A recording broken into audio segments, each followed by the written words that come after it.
Yeah, morning. Hello, how are you?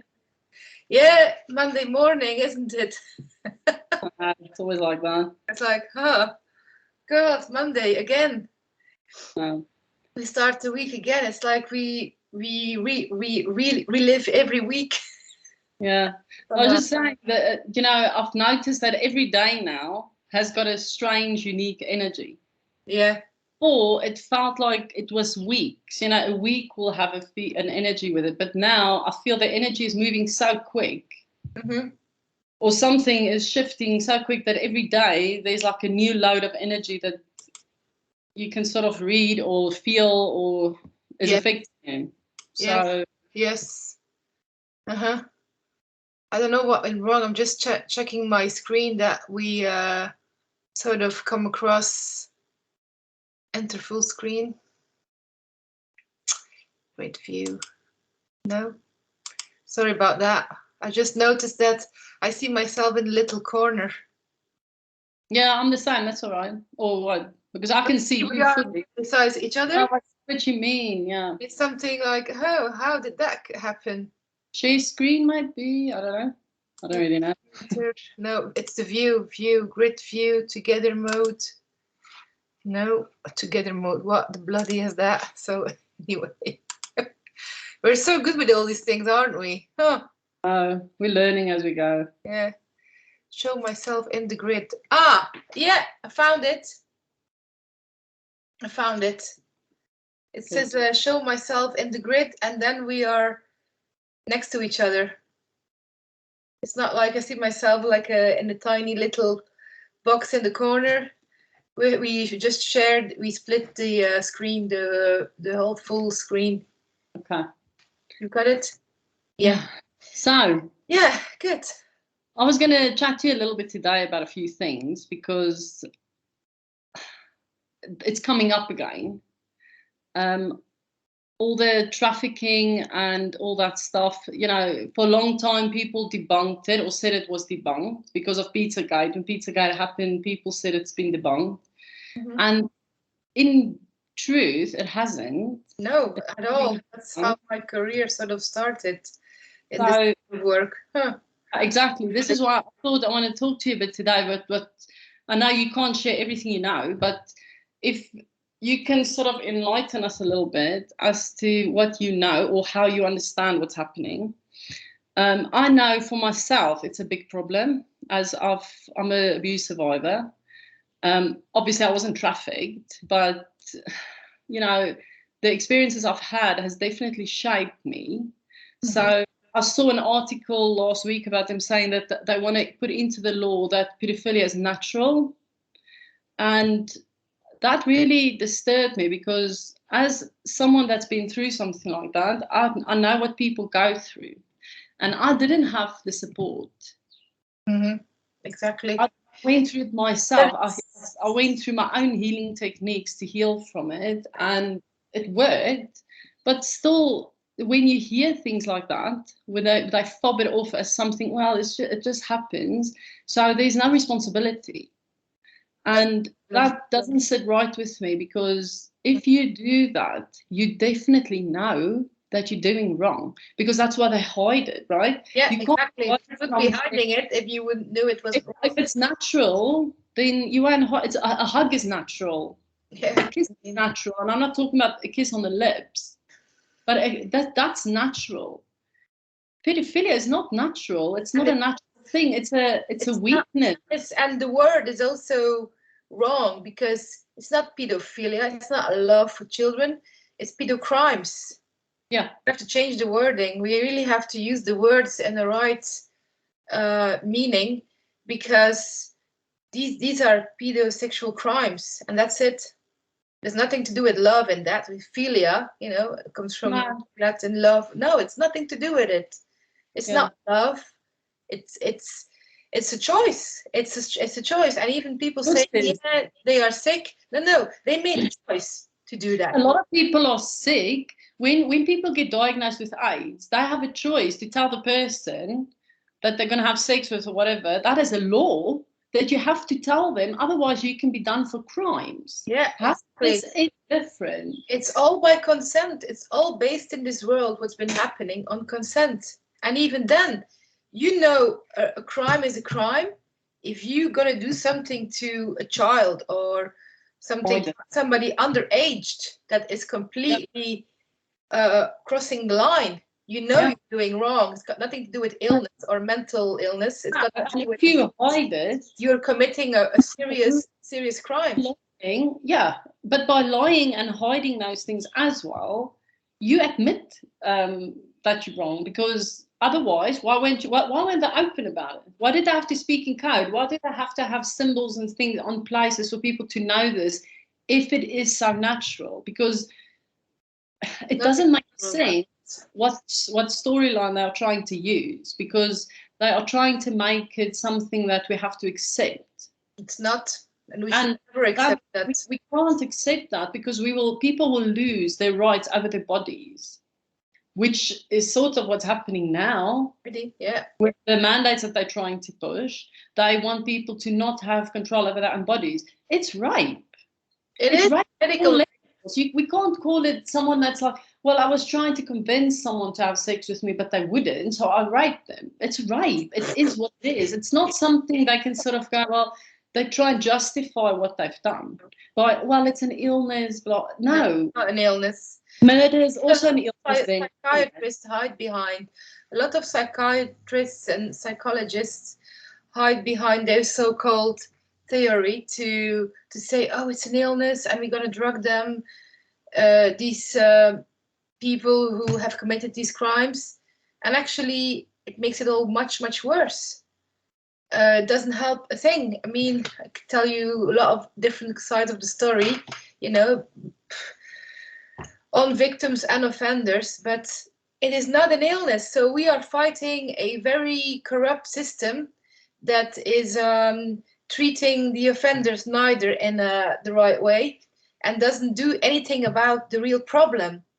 That is the issue. By drugging these people, you're not helping anybody. Not a victim, not an offender.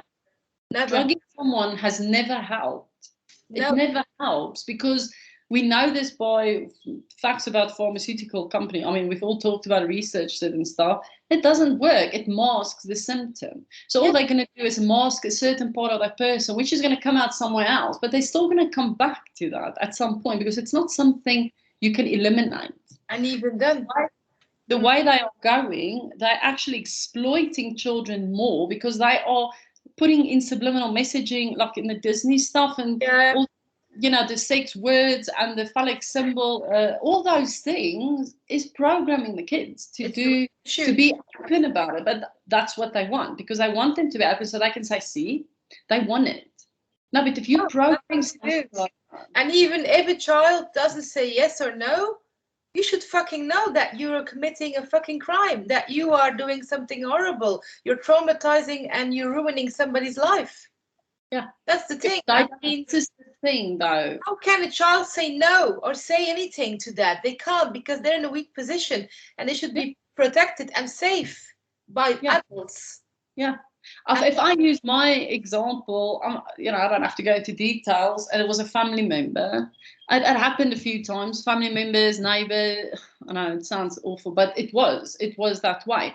But what I remember of it, you don't understand what is happening. You don't know what, you sort of have a clue as to what it connects to, but you don't understand that it's wrong. You don't understand that what they are doing is crossing the line, because they make you feel like you make them happy, and that's something that you have to do. That's your job in a way, or your duty, to make them feel whatever this is. And then they tell you not to talk about it and stuff like that. And everyone's different, because sometimes they threaten you, sometimes they say other things. So you're confused. And then what happens is, because you're so young, your brain and your body, I guess, can't cope with what you've just experienced. Your brain blocks it out. Yeah. Because I don't remember some of the stuff that's happened. I remember getting there and the start of it, but then I can't remember how it finished and how I got away from there. It's just like I blacked out. Yes, you would. But I remember parts of it, right? And as I'm older, these things started falling into, I started remembering more. And it affected my whole life on a sexual level. Of course it would. Firstly, I became loose with my body. I didn't care because I went through a stage where I thought this is what it is. This is what people want. So this is what you have to do. And I went into that stage of giving myself for no reason. Yeah, right? rescuous behavior. Yeah. Just but that was due to the damage because I didn't understand at the time what that all was. To me, it was just a thing. And because I've never been respected in that way, I didn't have respect for myself in that way because I didn't understand it. So as I got older, I was judged. People were talking about me. Things have been said to me in my life about it because I questioned it. As a child, I questioned it. And my mom told me I was obsessed with sex. Not thinking, I wonder why she's asking all these questions. No, because of my religious upbringing, they've turned it into that. So the damage I've seen, that I've experienced from these things happening, and they're not being able to express what is happening, you can't protect yourself. So these things come out later. Now, you obviously understand that as well, that sometimes someone that's been abused becomes the abuser. Yeah, absolutely. But there's more to it then. If I can just go quickly on that. Yeah. So the training I've done over the last 2 years now, I finished about a year ago, is specifically created to really heal completely the whole person, your whole being. And it's having, let's say, some different approaches, but still very grounded, keep it simple, and put the blame where it belongs. Use the right word. It didn't happen to you. No, it's been done to you by people who are abusers, who are the perpetrator. So it's very important to put the words. Yeah, that's what I was asking. We know that some of them become abusers, and then obviously you get those that don't, right? I mean, I've never abused someone. That never even crossed my mind. So clearly, it doesn't work with everyone the same way. No, these people are different, and we understand that. So my question to you is, in your work, what makes it happen that the abuser will come the victim become the abuser? What causes that process to happen? It is usually based because one, there's different reasons. It's choice. That's one. Yeah. Two is the fact that their unprocessed wounds, the unprocessed anger, the frustrations, is anger is frozen grief. And if people haven't dealt with their emotional side of all the confusing feelings that they experiencing, if they don't deal with it, if they don't look for healing modalities or ways to deal with all these underlying emotions and behavior that doesn't really that is not balanced, because it is about balance at the end. As you know, in your work, it's all about the balance and the grounding. If that is not happening in your life and you don't seek the right help, assistance to process really the roots and the emotional side of stuff, then these people will easily repeat abusive behavior, or they must have so much anger and so much frustration inside of them. At some point, things will explode and they'll do something to somebody else because they just don't know what to do with it anymore. But it stays, at the end of the day, it stays a choice. With it, pushed through medication, through drugs, to just not have been able to process anything and have more disappointment on disappointment, have more negative experiences with people in general, where they feel abandoned, where they feel disrespected, neglected. They have this image of never having any self-worth. There's a lot of self-loathing. So all these different emotions can lead to the fact that they're gonna do something somebody else, whether it's emotional, physical, mental, or having addictions. It's all distorted behavior of unprocessed trauma. Do you think all of that is because of choice?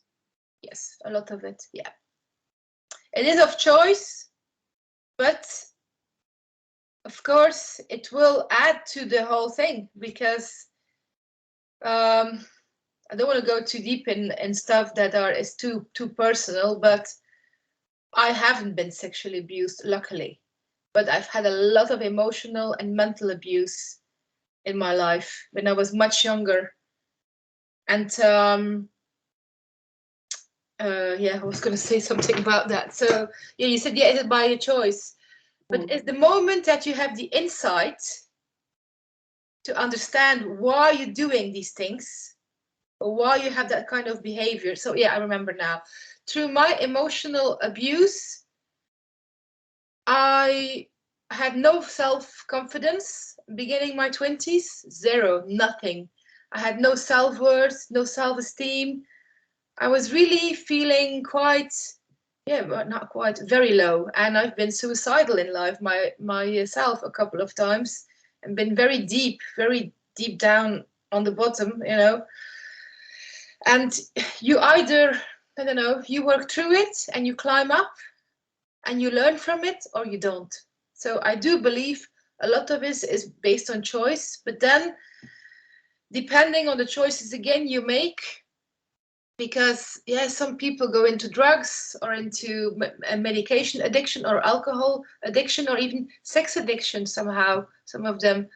And that could fuel it, obviously. Yeah, everything fuels it. It doesn't help you in any way. Although I had a time in my life where in my 20s, I suddenly became, I was going to date a lot of people, you know, I just dated a lot of people, and I was a bit wild in a way, where I did some things I'm thinking, fuck, you know, that wasn't me, actually. It was me, but I went through the same thing, yeah.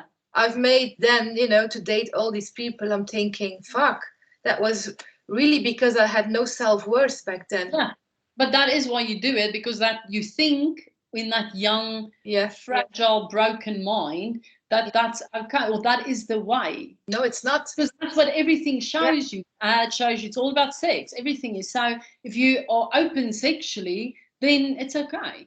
No, and then the problem comes where you get judged as a woman, and for men it's different than for women. And that was also an issue when I was younger.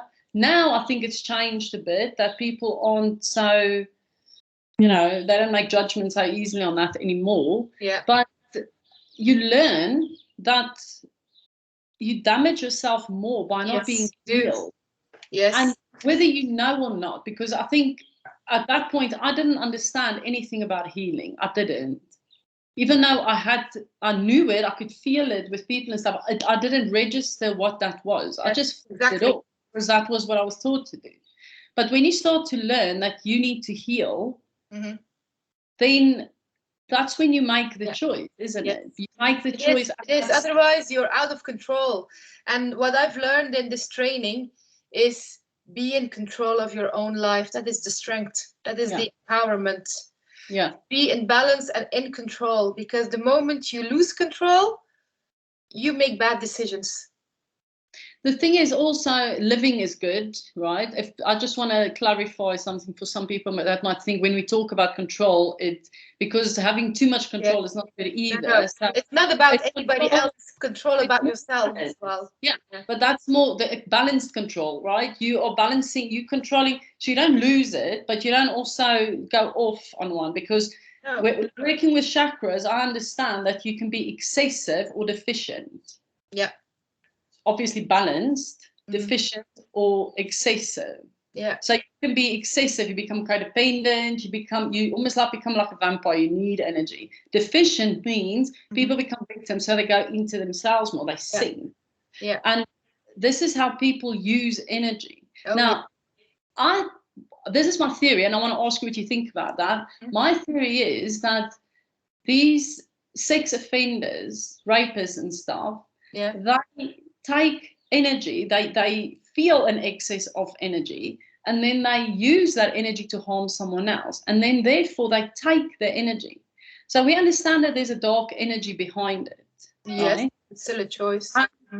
Yeah, of course it is a choice. But do you think, from your experience, do they know what they're doing, or are they unaware? I work with offenders. Yes. Yeah, that's what I'm asking you, because Yeah. you would Yeah. you'll have So, a hands-on yeah, idea. of course, yeah, I can tell you something a little bit. I have this offender in my practice, and yeah, he did some serious stuff in the past, and they do exactly know what they're doing, and they're very manipulative because they've got away with it all the time, and it becomes worse, and they know very well what they're doing because they are big liars. They are big liars. I'm sorry. Yeah. You have to really be so on top of your game when you work with them to let them know, mate, I know you. You're not getting away with lies. Don't lie to me, because I will get to them, to the lies, and they're gonna hide. They're gonna hide. Like, for instance, if they admit they had, let's say, 3 or 4 victims that they say that you found out about, that 3 or 4 victims come forward, you can be sure it's much more, because if they had the time to do this over many, many years, they're going to make easily 50 to 100 victims. Yeah, because this is the thing, I think, but again, I don't know if I'm right when I feel this, but I think at some point, say if you do it once, that would make you feel whatever. Now, either, like I say, that go deficient or excessive. So they're either going to go, oh my God, what have I done? And go into shock and not do it again, or they're going to go the other way. Yeah. I don't know if there is even that case. I'm sure there must be cases where. I know somebody, you know, who understood afterwards it was wrong, but at the time he didn't really 100%. But if they are not somehow being caught. Yeah, but that is the thing. That is the thing. If they're not being caught, they usually go on because they say, I like it. So what I stop. That to me also becomes an issue with people talking about it, because if you've been abused by someone and you follow the procedure, no matter what they say or do, then they will be investigated, or chances are that they will be investigated, right? So I feel as well the victims shouldn't be afraid to speak out, because we don't live in a time anymore where true I should speak out. Because talking from my own experience, I couldn't remember because I was a child, but I never spoke out because I don't know, I couldn't put it together. But people that becomes older and then remember it and stuff, we should speak out. Absolutely. But the problem is that with a lot of victims, they either stay in a victim role because it suits them. Second, they have too much guilt and shame to come forward. And they are in a vicious circle. So they are caught in that vicious circle of the victim. But it's also fear, isn't it? Fear of if they do this, what being believed, fear of you know, not being heard a lot, the fear of what is going to happen afterwards, because there's still fear for the perpetrator if he or she is still alive. You know, the pressure of the family that is maybe gonna say, oh, what you're talking about, you're making things up. You know, it is mainly the belief of the fear of not being believed and being like that is you know. That's exactly it. Because when I started remembering things and I confronted someone about it, because one person I couldn't confront because by the time I was able to, they died. Another person I wouldn't be able to find him, and the other person I confronted about experiences denied it. Mm-hmm. Of course they would. He denied it and to me, good luck, basically. Yeah, I mean, that is the injustice of the whole situation, where a victim is not doing then anything anymore because they feel there's no help. And But that's that's really not changed. And there is help. There is ways to have justice, even if they are dead, even if they don't want to recognize what they've done and take responsibility. There are ways to deal with that. Can you tell us about that a bit, so then people can sort of have an idea what is out there for them? Yeah, so I mean, it's a lot of detail, and it's a process working through their trauma as well. But as we work with offenders and victims, we gonna use the right words and put the blame where it belongs, even when they have died, or there's gonna be ways to, if they're still alive, to expose them. And it's through exposure that you build up strength with the person, the man or the woman who has had the abuse done to them. And you put things in the right words, and you write things down, and you help that process to really put things right where it belongs, because a lot of victims don't feel like they've had any justice, and that is a problem. It's the justice that you feel. And that's what we're working on, to have different ways, different, let's say, processes that we use in this sort of training modality of healing, to come to that justice point. Yeah, because you need that in a way, or you don't need it, but it's nice to have it. You can't close the door behind you otherwise, or put that box on that top shelf and leave it there.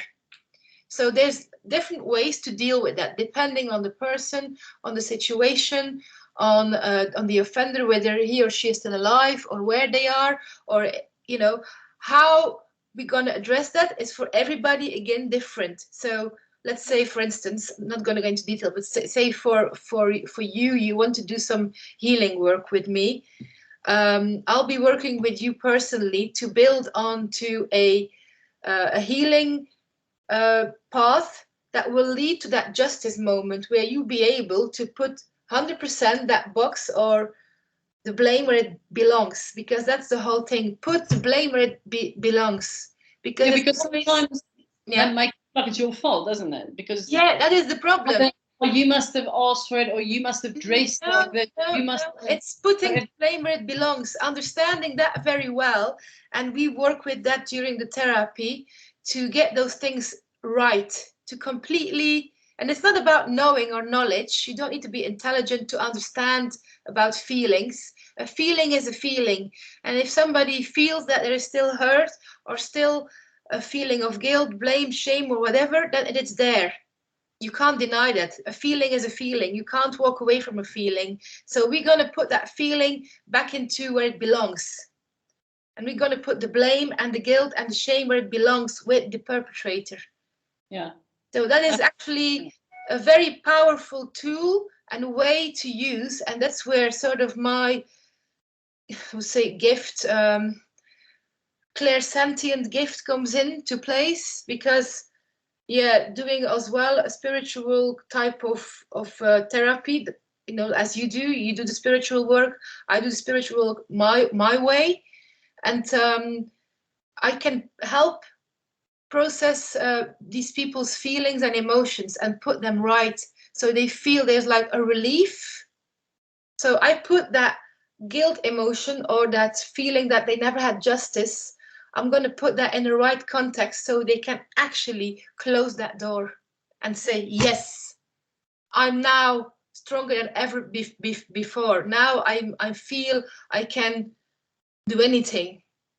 So you're not in any weak position or affected what has been done to you. You're not affected in any way, no longer, that you feel that something has been done to you that isn't right. Of course, you know that in the back of your head, on an intellectual way, you know what's been done to you. It's not like you can forget and stuff. No, but you won't be able to have to carry that anymore with you, even if it's just a little bit. It's just a little bit of an emotion, of a feeling that you still feel like, I don't like this. We can work with that. We can get rid of that. And that's what this training is about, to really have 100% result. Because I have somebody on the training now a young man, and he's gone through so much horrific abuse, and it led even to criminality and to jail and so on. And now he's doing amazing. I will introduce you to him once. He's amazing. He's done an amazing job of doing the healing work on himself with the modality that I use. Yeah, but that was his choice, isn't it? Again, it's And that's what I'm saying. Everything is choice. Even the perpetrator, you know, if they do things that are not right, it's always by choice. But even for the survivors, I think it's important that they have to take their own responsibility as well. Yes, because they can heal. Yeah, because if I look at my own experience, how I've healed from it, and it was not easy. I have to say that it was not easy. It was incredibly painful. It is. You have to go through almost it. It rips you apart because you realize that you were supposed to have been protected and you weren't. Someone took advantage of you. Someone actually thought that little of you. So you lose something in yourself. So when you get that back, I think sometimes there is a bit of anger that you have to work through because you feel angry at these people that's done it. Absolutely. So, but then you have to go through the stage of forgiveness as well, because if you don't, they still hold this over you. So you have to forgive yourself for putting you in that position. Although you haven't, you have to, in a way, forgive yourself for being there. It's not your fault. This is how it happened. Put the blame where it belongs, always. Yeah. Because people it's not up to you to say no. It's what Karine teaches us all the time. It's not to the child or the victim to say no. It's up to the perpetrator to not do it and know what to say no. It's not up to us. You can't just do, if you've got a twisted thought of doing something, you can't just go and do it. Do you know? It's like, how many women that has been in abusive relationships that I've spoken to, and myself even, where you actually think how you want to hit the person or you want to hurt them. That's the point when you go, oh, I need to get out of here because I can't allow that thought to become a reality. Yeah, absolutely. It's a choice. It's a choice. Yeah, but this is strong enough. Are you strong enough to make that decision? Because a lot of victims who become victims again of abusive relationships stay in the abusive relationship because they don't have the strength to walk away from it, and it's comfortable because they don't know, they are afraid to take a step out of this, to step out that abusive zone, because then they are hearing, but it's I love you, and they think it's all right, no, it's not. Yeah, I was in an abusive relationship like that. I was very, very young. Yeah, that's all I'm gonna say. Very young. You would attract that because of the past trauma. Yeah, so I know what that is, but I was very young when I made the decision to walk away from it as well. I had to because I wanted to die. Because they take you to a point where you actually feel so worthless that you do allow them to do whatever they want because you have nothing to stand up for yourself. So you just become like a zombie, like a puppet in a way. Yeah. But when you start, something happens at some point though, to everyone, I think, where you either stand up or you break. You either break and you go. Do you want to live or do you want to die? Or you'd go the other way. Yeah. And it's the same, I think, as we as survivors have to go through, but it's the same for someone that's done something, a crime. They have a choice to make that decision and go, I can't keep doing this because I can see it for what it is. It's not my right to take someone else's body as my own, that I can do with what I please. It's no one's right. No. Everyone has the right to their own body. No one can tell you, I want this or I want that, and you just give it to them. It doesn't. And a lot of women in general didn't have that because you were conditioned from young that in a religious setting for years women have been viewed like sex objects. We talked about that before. Oh yes.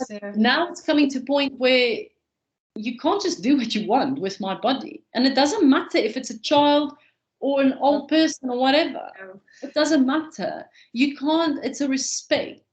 And if people can't learn that respect, I mean, Jimmy Savile was a necrophiliac. Now, I'm sorry, I know the person's dead, but Doesn't You matter. have to respect that. You Doesn't can't. matter. It's So sick. it's a form of respect that they don't It's have. sickening choice. That's what it is. I mean, They refuse to respect people, though. they have no respect. That's the problem. People are so Egotistical. dark and so evil. Sorry. Egotistical. Yeah, and on all levels, they psychopaths. You know, they have no. There's no conscious. There's nothing. I mean, ugh. I mean, there's so much wrong with these people.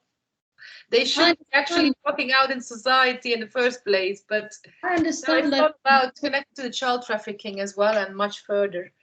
You know? Yeah, but this is the thing. I'm thinking, because I get that some people are abused and then they hurt someone and then you learn something, right? But these people don't learn. But I also feel, from what I've seen in the past, visions and stuff, that some of them aren't necessarily pedophiles or pedophiles. No, you're not born a pedo criminal.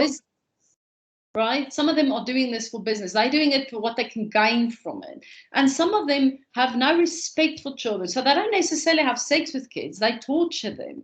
Yeah. So there's a whole different element to people when they think about sex trafficking or trafficking, but it is sex trafficking, they assume that it all just goes to one spot, but it doesn't. It's a power trip.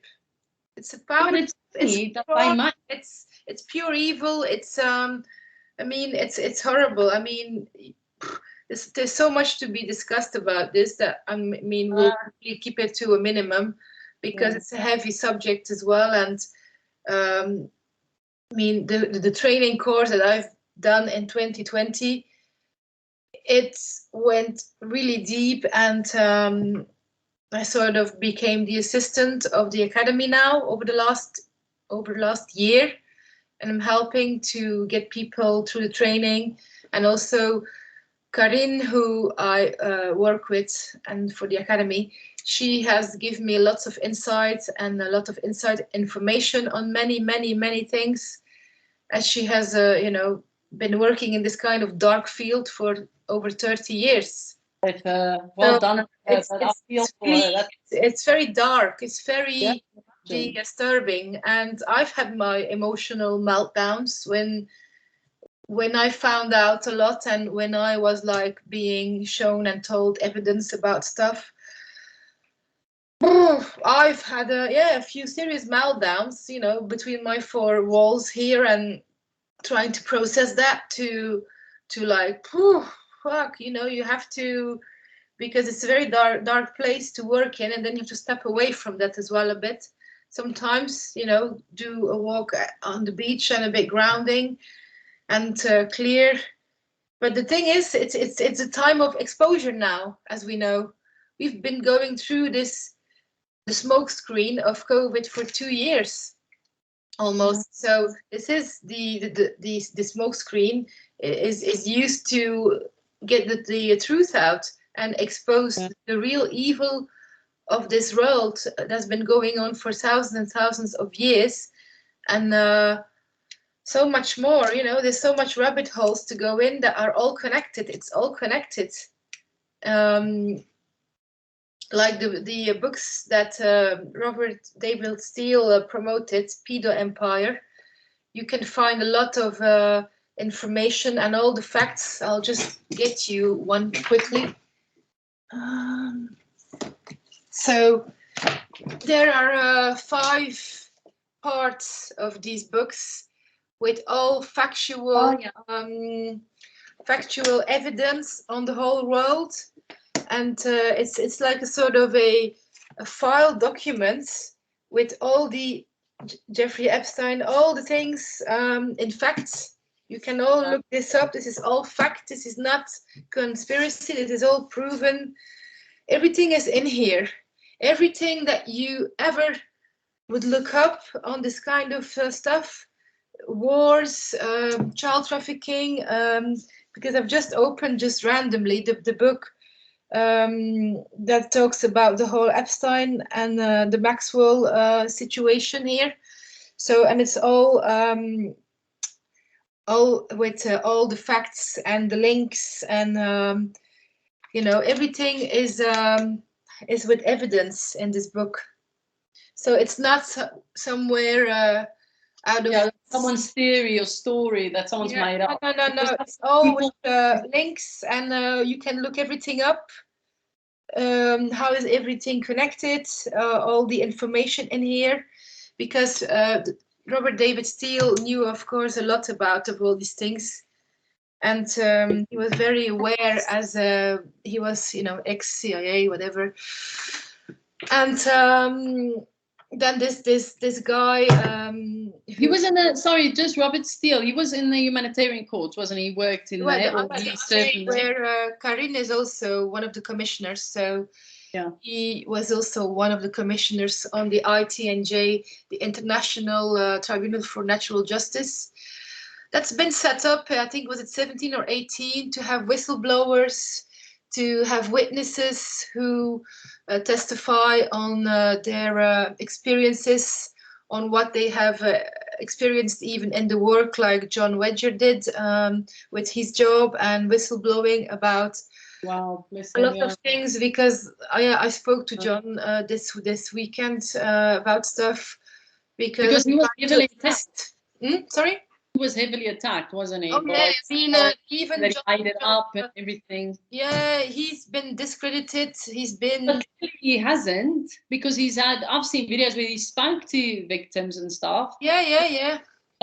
There's way too much detail and truth in what he's saying, because if people care to actually go into this, they will find and see that there's a trail of stuff that's left behind. So you can't just say stuff, and you can't just accuse someone and walk free, because there is a law that states you can't sort of attack someone with lies, right? Yeah.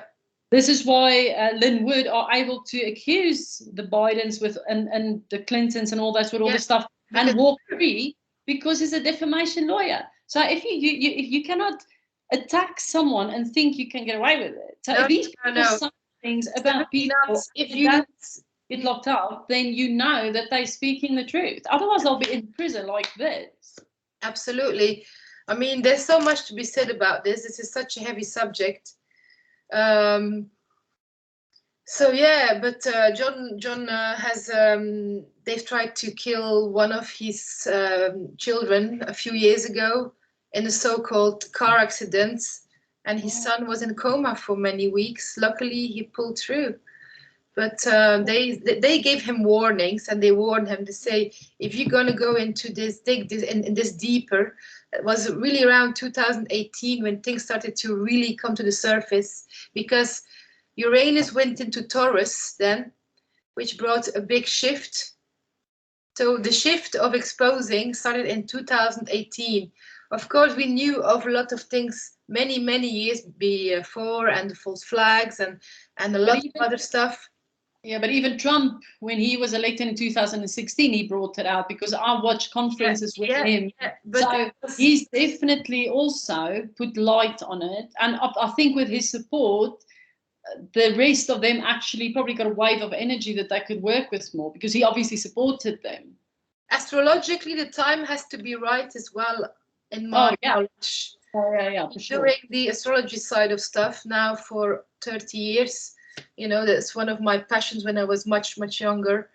You can see that the planetary positions are in the right position to then start, creating those energies where things do change, where things are shifting, when there's no way that things are going to stay hidden. And there's a lot of other planets that actually are involved as well in the different things that we're going through. It's on a medical level, with Neptune in Pisces and Jupiter in Pisces now. Then Uranus in Taurus, is really the exposing of it. It's like giving all this, it's like an earthquake, because that Taurus is very steady and earthed and grounded and love the structure and love the classic and the conventional ways. And now Uranus is going to come and completely blow that up. It's completely going to distort, completely no, we're not having this anymore. You're not going to stay calm and quiet and grounded. You're going to be completely, get out of your comfort zone. Because that Taurus energy likes that comfort zone, and the luxury and everything else. And Uranus says, no way, mate, you're getting out of that chair, whether you like it or not. We're going to do some work. Things are going to change, and it's going to be very rapidly and also very unplanned, because Uranus is that planet that gives revolutions. And if you look back in history, you can see they've been trying to get things out already a lot of the times with Uranus in certain position, you know, like in the French sort of revolution. As we know, a lot of history is not really right, or is sort of a lie. That Uranus had already some kind of an effect to try to get things out there. But now this is like really the time. But you can see it now, though, right? Because if you look at everything is sort of coming out again. Not that it didn't happen in 2020, the beginning of 2020, everything came out. We knew about it before. We talked about that before, that we knew about it before, but the evidence sort of came to light in 2020. And then obviously they said it was conspiracies and they sort of debunked it and all of that. But now it's coming back. And I think this time it's coming back with substance. Oh, yeah. Because it's time, definitely is time for it. And you can see it all playing out, because you can almost see now that COVID was a cover-up for the arrests and stuff, or the court, the military tribunals, whatever is happening now. That they are covering up something that they are doing. And people are arguing about it. Everyone is speculating about what is happening. No one knows the true facts besides the people that knows. And yeah, we get little glimpses of stuff that, you know, you get little bits of someone that is trustworthy, that you know will not tell you fake stories, will be a little bit of something. Like Dan Scavino, I remember in 2020, I think more to the end of 2020, he released videos of him in the tribunal court. He released a video where he was in the tribunal court. You could see the military, they were all dressed in military gear. Yeah. They were sitting in the courts. And then he released on the same day a picture that was drawn, you know, like they do in the courts, of in the stand. Now, someone like that, they can't put up something that is not real. Because they would be absolutely obliterated. No one kept anything. No one took it off. Twitter didn't take it off or anything. That was there. So that proves that the tribunal courts are going on. And I think that was his way of just letting us know, look, it is happening. You won't know because they've explained before, tribunal courts are done in secret, right? It's not for the public, it's military. And anyone that thinks that the Congress isn't military really should think again, because these people are employed by the government. Anyone employed by the government, I'm not saying everyone in the government, like teachers and all that, are military, but when push comes to shove, they will fall under military command. They will. Whether people agree with it or not. We're sort of, in a way, already 2 years under this kind of pressure, because the world is completely so not ready, but they will have to be ready. Ready or not, it's going to come. You know, this is a time of revelation. It's time of revelation. And I'm not Catholic. I'm not religious. I'm spiritual. I follow my intuition, my gut instinct. I listen to my guidance. And this is how it feels. This is a time of revelation. And 22 is going to be a big boom. That's for sure. Well, I think many levels in different ways. Yeah. Now, obviously, I'm not an astrologer or anything, but from when this year started, I had very mixed feelings about it. And the weird thing was, right, 2020 was strange. Every New Year's is quite important for me. Yeah. So and it's not a religious or anything. It's just a feeling of it's a new start. That's all. The only way I do it, and I plan what I would like to do. And it's not about having resolution, you know, New Year's resolutions or anything. I don't do them. Because I think they're not helpful. But I have a little plan in my head of, right, this year I'd like to do this. And I keep it fairly simple, right? Because I'm not someone that believes to put pressure on yourself too much, because life has got enough pressure. But I've noticed the feeling, because I'm very aware of the feeling. I'm really open for it. And I've noticed 2020, the feeling was incredibly flat. And 2020 was flat. It was, they would not a lot happened then. People would this, right? 21, things started shifting. Yeah, I could feel that. This year, the beginning of this year, oh my God, it was like I had almost like anxiety. I could feel the pressure. I could feel the energy coming. And I was like, oh, it felt like I was getting onto a roller coaster. It's the start of the you know, when it takes off and it starts shaking, they strap you in and start shaking, and then you climb. And I feel like we are climbing and climbing and climbing, and it's not going to be long. And I don't know when I say it's not going to be long, because time is irrelevant and time it doesn't matter, because I can just feel this energy building, and it is building to that point where it's going to crack. It's going to not pull anymore, and then it's going to be like, but I don't know when, but we are very near, and you can sense that. I mean, I've been listening to several people who do pick up the energies and picking up in the world what's going on, and who are very connected, because we also stepping out of that low vibration energy since quite a while now, and people like us are very sensitive to that we feel we're on that higher vibration, that we don't stay in that low vibration at all, because 2020 was like we're all being hit in the face suddenly. We're thinking, shit, what the fuck is going on? What the hell is this? Because we knew it was all wrong from day one. We were like, this is nothing to do with a virus, nothing at all. You know, of course they're going to fight over this, whether who is right and wrong and what it is and blah, blah, blah. But this is about so much more. This is about something completely different. But it's also about how the world is a complete lie, how we've been lied to on all levels our whole lives. And this is the thing I also wanted to ask you about the lies. Do you think that some of these people that's coming out and saying that these abuse has happened to them, do you think that some of them might not tell the truth to confuse the whole situation?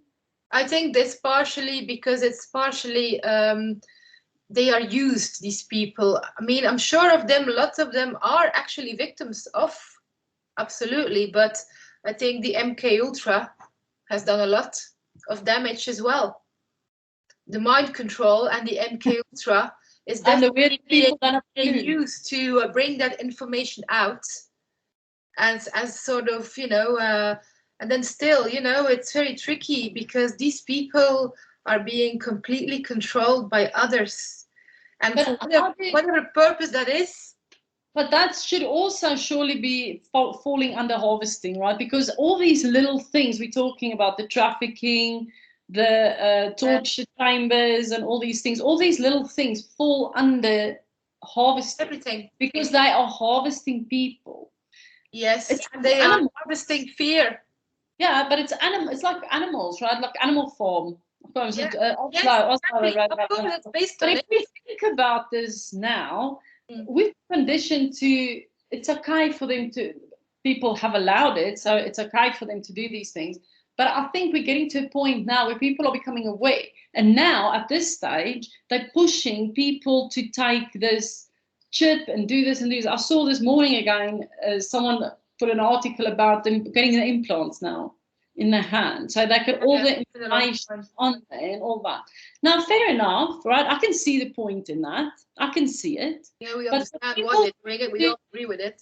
But what people can't seem to understand about that is when they do that, and you hope with everything in you that whoever is controlling that is good. Because of the history we've seen, giving that away again. Dangerous place to go, do the implants and all that.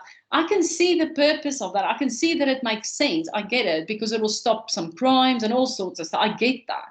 But the thing is, when we look at the actual crimes, the real crimes, I'm not talking about petty crimes, these people are in control of all these masses of people, and they harvest control constantly. So if they're going to go onto implants and stuff, what they're going to do is actually create a place where it's very simple to control people. It is, but it's all about control, as we know. It's we are now, you know, though. Yeah, we are now. Absolutely. And that is my reality timeline. I'm on the timeline that I feel is right, because there's something as well with time and timelines that's been going on now since 2 years, where people create their own timelines and their own realities. Yeah. And that's why constantly that feeling that we feel like we've lost time. It's like we don't have a grip. We don't know what day we are anymore, what date. It's like, what day are we today? What month? We've lost all that concept of time. Yeah, and each day you used to know a Monday feels a certain way. It doesn't. No day anymore. Fridays feel like Fridays anymore. Yes, it's changed. Energies changed completely, and it's all everything's being redone. Yes, yes, and this is part of it. In a way, they are trying to wipe out again history. In a way, I feel as well, but it's not going to work this time because this is, like I said, very beginning of when the 2020 pandemic started. This is the last battle. This is the last battle for the earth.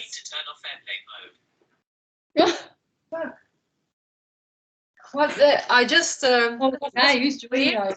That's really weird. Because I turned off the phone to not be interrupted while having this talk.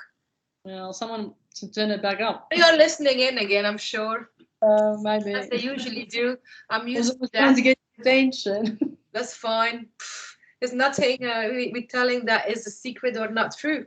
So I don't really care. Yeah. So it's fine. So yeah, wow, it's interesting all the stuff you sort of work with, and I know we're going to talk about it a lot more still because there's so many, like you say, so many facets of it. But yeah, it's fascinating, and I appreciate what you do because I think it takes a certain type of person to do what you do. It's painful. Yeah, I mean, I was a survivor. I'm gonna do this. I was a survivor from it, and I know what it feels like. But you are, like you said, you've not gone through it, and in a different way. It still feels emotion. Yeah, I had a mother who was sexually abused in the family. So, and my mother became sort of the perpetrator towards me. And there was a slight form of sexual abuse towards me because she made me aware of certain things that I was not ready for. And that's also a form of abuse. So when she told me certain things as a very young child, it shocked me because I didn't understand. Yeah, I was told that by my dad as well. He went very personal. I was very, very young. And the stuff he said, and I still hear him say those things in my head. And even now, it doesn't affect me anymore. I still think, how do you tell a 8-year-old, 9-year-old, 10-year-old, all those things? How do you discuss it even? How do you even... Why would you discuss that even with a kid such a young age? It's inappropriate. I'm sorry.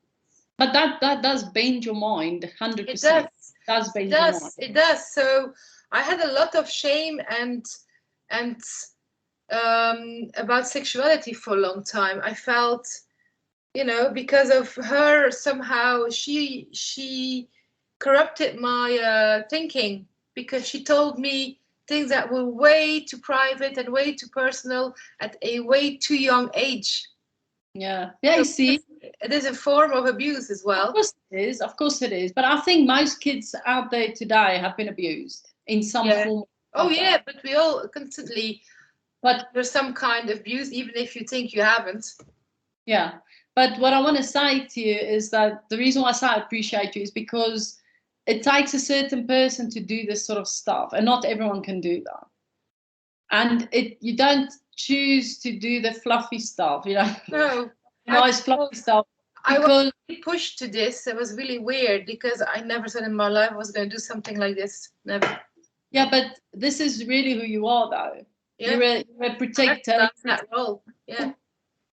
That's your nature. You are powerful. You are very strong. And I think maybe sometimes people misunderstand you. You know. Yeah.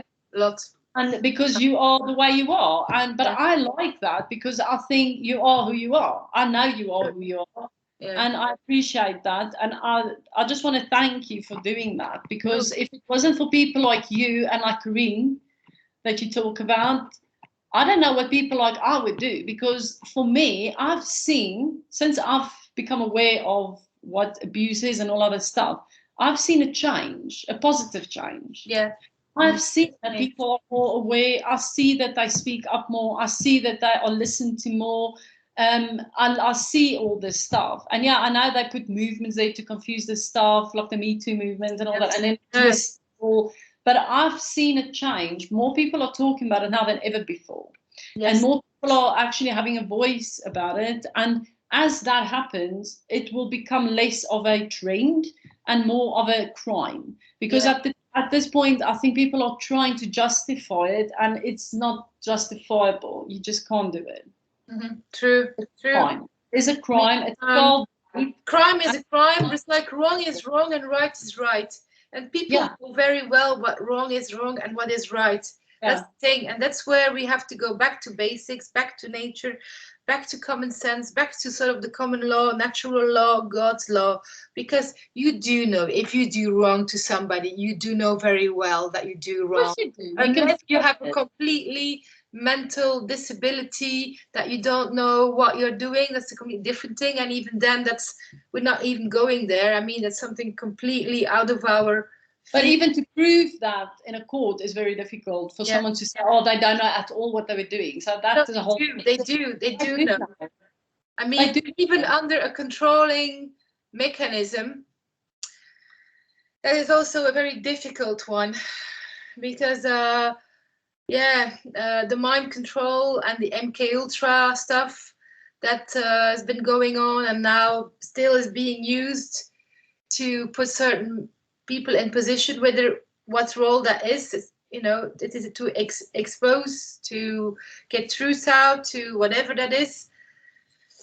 Maybe they wouldn't be able to cope if they wouldn't be controlled. Maybe they wouldn't be able to do what they're doing, some of them. Well, if there's anything that is empty, then they won't be able to be controlled without it, no? Yeah, exactly. Because if they use MK Ultra, they control someone. Someone's just like a puppet. And I think a lot of celebrities are being controlled. I've seen really weird videos, and they're not made up videos. They're actual videos where people they live on TV, and you can see they zone out, or they have a twitch in the system or something, because they short out. And they just sit there and they talk to them, and they just like zombies. Yeah. And I've seen a lot of that now. So I think that people need to start thinking about who they follow anyway. Oh, absolutely. And are these people actually real? Because question everything. Question everything. Even, you know, don't believe it because somebody said so. Do your research, because that is the real power. The real power is your own knowledge. Yes, it's insight. It's knowing things. It's understanding things. And once you have the information that is for you, feels right or resonates with you, then you can have true empowerment. Yeah, because all the information is there. We don't live in a society anymore where we have to guess. Everything is there. Everything's being downloaded. Everything's being recorded. Everything is there. So if people take the time to go and see, like the books you talked about there, if they don't believe in the sex trafficking, go read those books, because those are factual. It's factual, documented books that tell you about the whole history as well of, you know, the not so nice conversations that we had, and much more. It goes back into history. Where did it start? You know? And Janet Ossebaard also does amazing research on that, the Dutch lady. She's been doing a lot of research on that. And yeah, I know she's been discredited, and I think it's quite horrible, because how would we know how things are going to turn out? We don't know. It still is a big question mark. So she made a story based on the factual this and this and this, and gave us some possible outcomes. And yeah, okay, they haven't been like this in 2020. Does it mean she is wrong or she's controlled? No, it's because she is looking at all the possible. But that's what she feels and what she's experienced or seen herself. That's her ideas or opinions. That we thought, oh yeah, it's gonna. But that's like that with everything, though. It's like that with everything. We can't just go, okay, because this guy said so, we all follow. Well, I know they did that, but it doesn't work that way, because it doesn't. It doesn't. There's not just one truth. No. There's truth and my truth and the overall truth. Do you know what I mean? Because people, when you ask someone in an audience that sits at different angles what they saw, they're going to paint you a different picture. They're not lying. They're going to say something different. They're not lying. If they saw the accident happen, they're all going to see something different in the accident. Yeah, you know? Exactly. So this is the thing. People need to come to terms with that and realize we all have to put it together. Yeah, all the pieces absolutely. need to put together to see the big Yes. picture, and we have to give people a chance to share what they know, and then get the full picture. So yeah, this is sort of, you know, now a little bit what I do. It's a complete new role. It's a private practice, because that's the other thing I wanted to quickly add to that. This is of course a training not in the system as well, which makes it not so easy to be recognized, because the system is not going to recognize what I do the way I do it, because I'm not followed the proper university system, and I'm not in that way licensed. It's my private practice, so I have to build up that in my own world, in a free world where people can actually get proper help. And I know some people have had difficulty with that, with the fact that they say, yeah, but you're not trained in university. And I was like, so what? Do I hang on to the Rockefeller indoctrinated university to become a good skilled therapist? No, because most of them are just crap at what they're doing. But hang on. Personally, I would much rather go to someone that understands this, that either experienced it or understand it because they look at it from a different angle. Yeah. When you go to psychologists and stuff like that, they've been taught the same way, and many of them haven't experienced it or have any knowledge of it. Just because they've interviewed one or two people in a book and stuff, how would they know anything about emotional intelligence? No, they don't know that at all, because they're all in their heads academics, and they don't know how to deal with these issues. No, because they ask you. So many stories of people who have been victims of serious offenses, and they've been left in the cold by the system. Because they don't know what to do. Sorry, I can't help you after 4 sessions because I don't know what to do. Right, that's nice. If you're a victim of serious and you're very traumatized, hello, come on. Yeah, but this is what I'm saying. I would much rather go see someone that has got other experience, or like you say, even though you don't have all the experience, you've got experience of abuse. You've experienced it yourself. Why would I need to go to someone that says they're qualified when I can go to someone like you? Because I can talk to you, you relate to what I'm saying, so of course you're going to help me. Yeah, it's the empathy. People can heal each other. We can. Absolutely. If we help each other, but it's a frequency that you resonate with, that you vibrate on, and you can help that person become whole again. Yeah. And the thing is, we have to step away from the system, because it's an institution.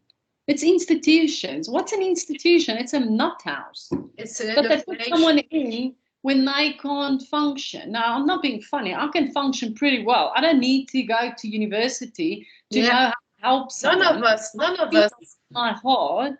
And that's how we do it. Yeah. Because we're healers. Healers do this. This is how we born. Heart. You work with the heart energy. Yeah. So why do I need to go and see someone that don't know anything about me, let alone trying to help me with something? Because they sit on the clock. I work for a psychologist. I know how they work. Yes. You have. Your time is up. Of a cry tantrum or something. Well, sorry, get the tissues. You can take a bunch and go. Yeah, incredible. That's it. And then they charge you £200 or more a session. I know, exactly, because they've been qualified. Yeah, it's just sickening, because these people are usually psychopaths and not healed at all, because they are, they are actually users and abusers themselves, and that's often a problem. They don't have the stamina, they don't have the strength to deal with certain things. It's quite, it's saddening, because so many people have become in this vicious circle of abuse, generation on generation, where it just continues, and they either end up in prison, they either become a perpetrator themselves, or they stay in a victimized role, or they commit suicide. You can choose one of the 4. Or they go back to religion and hide there. Yeah, I mean, or they live in denial, whatever. But it's such a serious matter. And like I've spoken to one of my other psychic friends yesterday, Jane. I'll invite her on one of our talks. She's a lovely woman. You'd like her a lot. She said to me, we are now past that time, and I agreed very much that people have to stop reviving their trauma. If you haven't done the work on yourself now, or you're not in the process of doing that really now, well, you're going to struggle on for a very long time. It's like when the news breaks, a window of opportunity to get the work done on us. Yeah. And if you haven't stepped up now, when the news break, that it's going to trigger everyone. Yeah. Because, I mean, I'm pretty healed from it. I'm not saying I'm completely healed. Now and again, I get triggered by things, but it doesn't send me off a tangent. But I've dealt with it for a long time, and I work on it. Someone that's not worked on it, when this truth comes out about it, they're going to be so triggered. Yeah. And the thing is, people think, oh, so what? It happens. But people don't understand what happens when you get triggered and when you go into that downward spiral. Mm-hmm. You get trapped in a energy, in a low frequency. Yeah, absolutely. Just snap out of it. You can't just go, oh, well, let's just move on. Some people can, but not many can, especially the ones that's not worked on it. That's just shoving it aside all the time. Yes, if you haven't done the work on you, you're going to be in big trouble.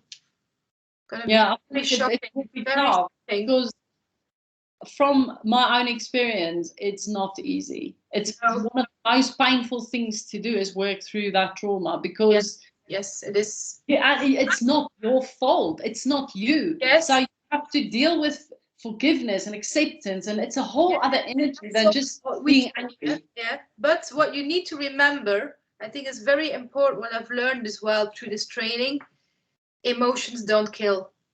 Oh no. You have to keep that in mind.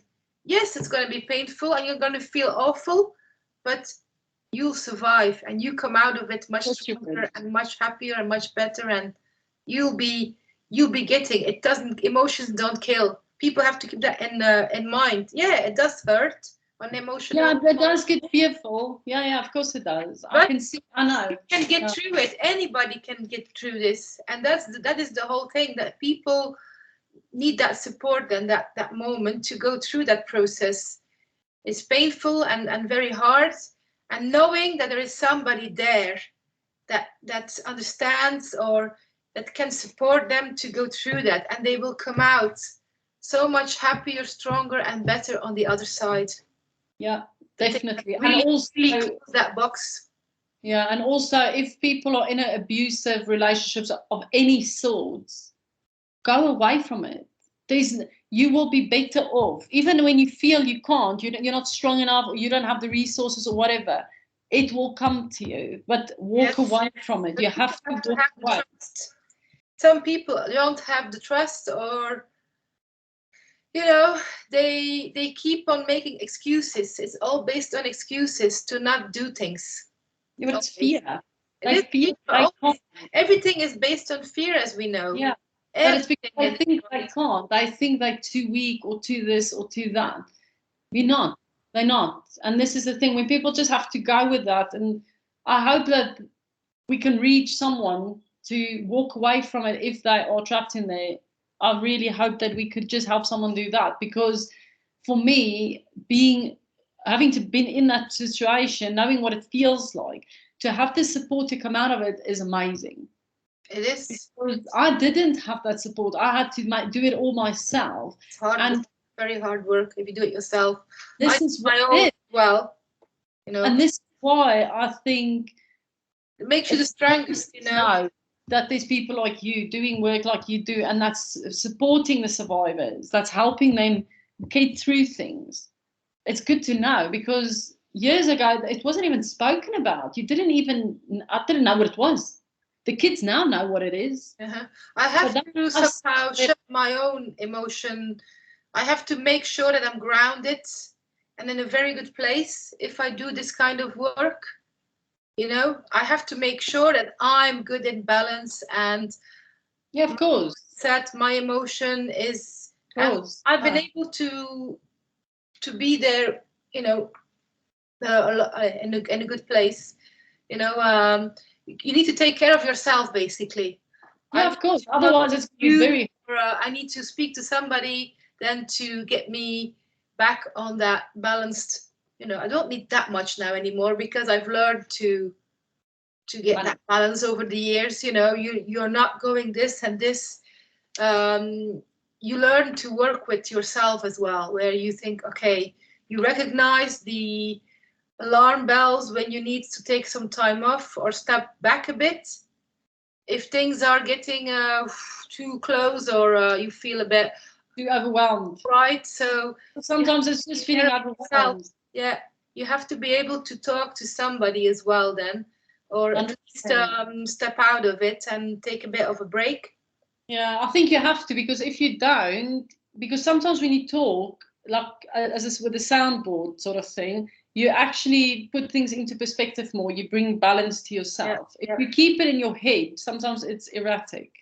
Yes, you have to be able to release it, so you don't carry everything home, or you don't carry everything along with you, because otherwise you have to switch off. You have to. Yeah. But even hearing yourself talk, sometimes I've spoken to people and I think actually it's not so bad.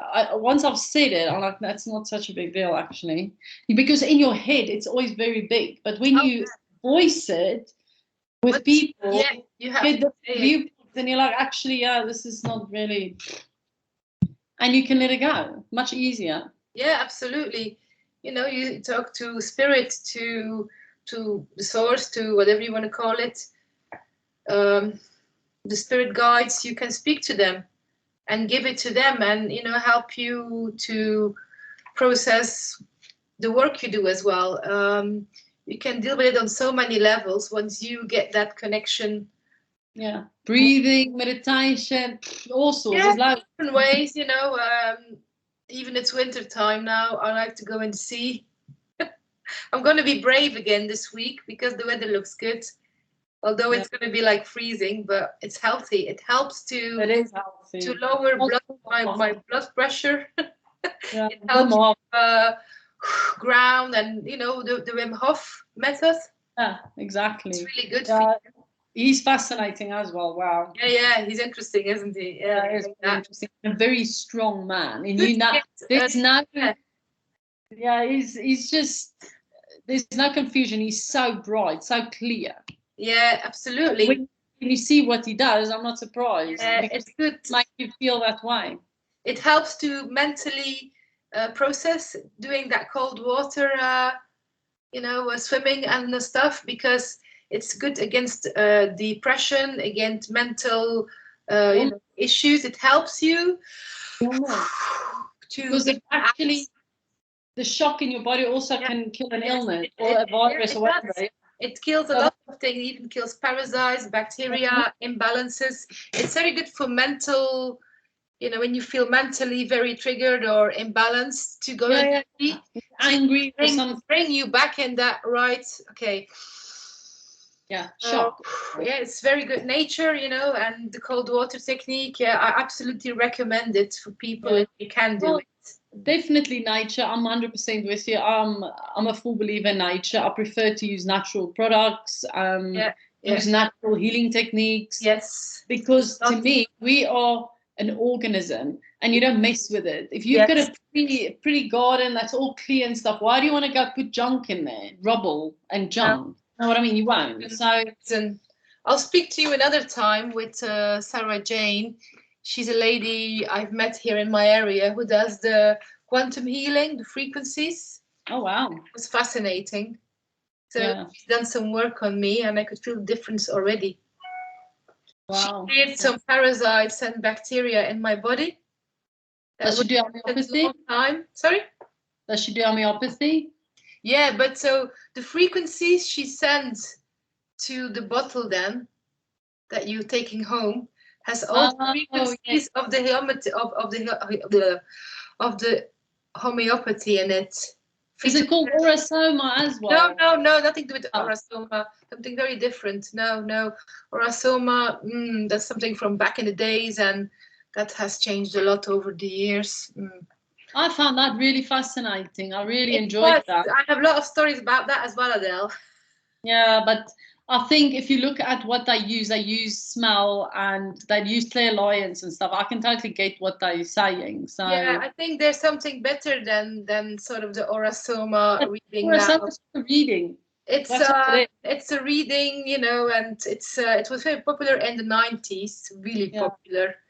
And then things changed in that company. I know that because they're based here in Devon, and I used to work at a job in the area in the southwest here. And the owner of Aura-Soma came to the place I was working. So, and I know things have changed with so many so-called spiritual companies and spiritual stuff that isn't completely clear anymore. And there's something much nicer actually in South Africa, I believe. It's called Color Mirror by a woman called Melissi. I have to look it up now because we're just mentioning it. It's much better than the Aura-Soma. It's also a healing frequency with colors and more. That's old. It's an old. Yeah, well, but there's the people do things with, and that's okay. I don't mind it. As long as they don't make that their thing is the first and that's the only thing, and that annoys me because there's so much more. There's so much more. But I believe the scan and the quantum healing is really the future. It's sort of very close to the med beds. You know, it's the frequency healing, the quantum healing. That's a whole other thing when we talk about med beds. That's a whole other thing because that's a new technology. Well, it's new and not new. It's just been hidden for a very long time. Quantum healing. Yeah. But the woman Sarah Jane here in my area, I will have a talk with her to explain what she's doing a bit, and so people get to know about it. It's really fascinating. She worked on a lot of things in my body for a couple of hours. Really, really very good. It's amazing. Yeah, there's a long talk about other time. She does, yeah. That'll be interesting to hear. Okay, good. Well, yeah. So I'll speak to you next week, probably. Yes, yeah. Let's see what we're going to do then, or who we're gonna maybe have on the talk or whatever. What we talk about, who knows? Yeah, in a week time, a lot of things can change. It'll be revealed as we get on. Well, I think February is going to be interesting. Yeah, but it's also good if people want to send in requests asking us questions or wanting to talk about something or whatever, you know, or if someone wants to come on and share something with us. Yes, as well, I'm going to try to leave a sort of a link to get in touch with us, maybe with our email addresses, so people can email their questions. Once I've uploaded the video onto YouTube or Odyssey or other social media, there will be a link to email address where people can get in touch with us, I would say. Can you put a link in for those books, please? The Pedo Empire books, you mean? It's 5 parts. Yeah, I can. Yeah. Please. Yeah, because I'd like to sort of find them. Yeah, absolutely. It's written by Joachim Hopian. He is a military consultant, I believe, who did a lot of research, and it was the preface was done, the foreword was done by Robert Steele to explain, you know, what this information is about and so on. But yeah, it covers actually the whole world, so it's in 5 parts. There's a part about North America, the part about Europe, the part about other areas in the world, the part about the Illuminati and the bloodlines. So there's different parts to it. It's quite, let's say, heavy stuff, but it's factual, you know? It's factual, and it is there. It's all out there. That's all the other thing as well. The thing is, it's reality, right? And yeah, so it's all there. You know, like we've been saying on so many things, nobody has to believe us. It's all there. Look it up for yourself. Right. You can find everything that we discuss. You can find anything that is so-called conspiracy in some people's words. It's all out. It's all there. You don't have to believe anything that people tell you or say to you. Look it up. But people are, like we said, are usually a bit lazy. to look up things because they can't be But bothered. that's not simple. It's all there in book form. Yeah, even law, you know, on what is law. If you want to study law, you can do that in your own time. You can Yeah. research everything online. I Everything bought is there for free. Yeah, I bought the South African Constitution, which I'm going to study now. Mm. And yeah, because I think it's pretty much the same in every country. Yeah, it goes back to, the common law, the natural law, God's law, Yeah. and to know what are actually, we know what is right and what is wrong, and how we should be dealing with Yeah, you people. need someone to tell you, oh, don't harm someone. I know that, but how about you follow your own advice? Yeah. Because it's for them to tell us things, but then clearly, as we've learned, they don't follow their own advice. So I think, do we need them? No, people talk a lot without walking the talk. Yeah, exactly. I think we need it. We need people that take care of the community. We don't need politicians, do we? We really don't. No. Show that they put not up. in the way the structure as we know, and that's going to change by March 2025, I believe. There's a position where I believe Pluto goes into Aquarius, and it is that's the eclipse. Breaking down of a structure, because it comes out of Capricorn. Capricorn holds that structure completely, old-fashioned structure, very tight. And Aquarius says, fuck it, I'm not having this. I don't follow structure and rules. It's a bit of anarchy. So, but there's also eclipse then, isn't there? Yeah, but every time after a solstice, after a spring of winter solstice, there is a shift as well that is visible. Yeah, I know. There are certain shifts that are more visible that you can see nicely with the seasonal changes as well, that things are changing. If you look at the planets in certain positions, where you can see where the tension is, in what field, how it expresses. But we can do a talk on that another time, I'm sure, on astrology specifically. Yeah. Definitely. We'll go into all sorts of stuff. It's exciting. We have lots of stuff to talk about, to cover. Oh. Brilliant. So have a good week. Yeah, you too, Adele. And I'll speak to you soon sometime. Okay? Yes, 100%. Right. Love you loads. Take care. See you. Bye.